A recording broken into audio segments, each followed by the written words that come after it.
Bienvenue sur le plateau d'Ozana Magazine, c'est votre émission Quand la femme parle. Quand la femme parle, c'est une émission qui s'adresse aux mamans, aux jeunes filles, jeunes femmes. Elle est là pour encadrer, pour soutenir, pour conseiller les femmes dans le monde. Alors, cette année, dans notre plateforme, nous sommes en train plus de parler sur la grandeur. La grandeur sur tous les points.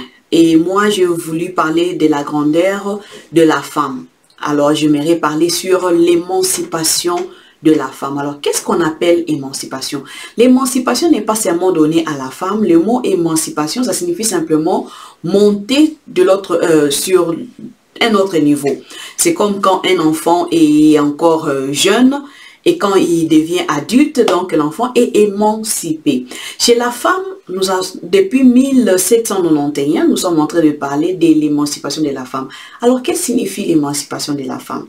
La femme n'avait pas certains droits en tant qu'humain dans la société. Et aujourd'hui, ces mêmes femmes-là ont le même droit que les hommes. Alors, l'émancipation, voyons. L'émancipation, c'est en train d'égaliser l'homme et la femme. Bon, émanciper, égaliser. Donc, c'est quelque chose, c'est comme ça. Alors, ce qui crée beaucoup de problèmes, c'est quoi? La femme est considérée, selon la loi, sur le même pied d'égalité que l'homme. Mais selon la Bible, ce n'est pas ça. L'homme est supérieur à la femme. Alors, il y a beaucoup de gens qui sont pour, il y en a aussi qui sont contre cette émancipation de la femme. Je vais parler en deux tranches de l'émancipation comme avantage et comme désavantage. Aujourd'hui, je vais me concentrer sur l'avantage de l'émancipation. Depuis que la femme a été émancipée, elle a le droit de travailler. Le travail de la femme apporte un revenu de plus dans la maison. Ce qui fait que le peu que nous pouvions avoir juste avec une seule main, celle qui est la main de l'homme, est doublé ou triplé, je ne sais pas moi, dépendant de travail, de domaine dans lequel la femme est en train d'œuvrer. Nous voyons des femmes qui font plus d'argent que l'homme dans la maison. Nous voyons aussi des femmes qui font moins d'argent que l'homme dans la maison. Mais tout cela est un extra que la femme apporte dans sa famille. Elle apporte dans la société. Beaucoup de femmes aujourd'hui occupent des postes qu'elles n'occupaient pas avant. Il y a des femmes qui sont ministres. Il y a des femmes qui sont devenues présidentes de la République, vice-présidentes de la République. Donc, des professeurs à l'université. Des femmes occupent des postes vraiment qu'elles ne pouvaient pas occuper avant 1791. Et cela apporte un grand changement dans la maison, un grand changement dans la société. Les femmes ont le droit de partir à l'école aujourd'hui. Voyez un peu cette émancipation là où ça nous a ramené. Avant, les femmes ne partaient pas à l'école.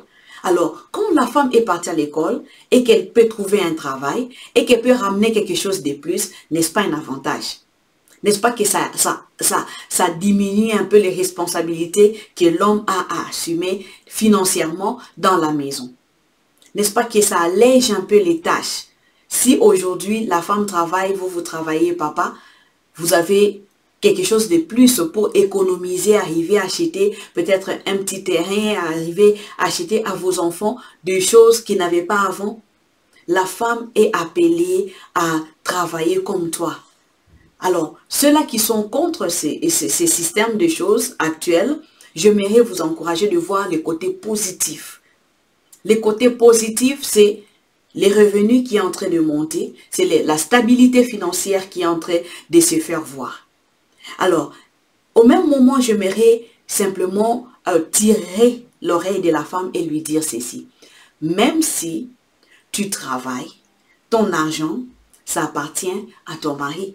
Parce que vous deux, vous êtes un, selon la Bible, et l'homme demeure toujours le chef de la famille.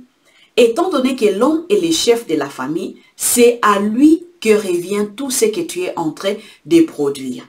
Sois sage et accepte cela parce que c'est ce qui va vous aider à évoluer dans la vie. C'est ça qui va vous aider à percer, à aller très loin.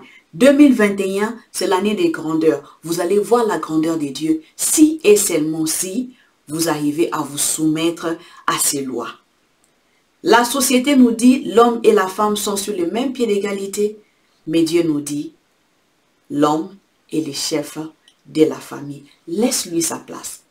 Prochainement, nous allons parler de l'orgueil qu'apporte l'émancipation de la femme. Restez connectés, nous allons en parler. Merci.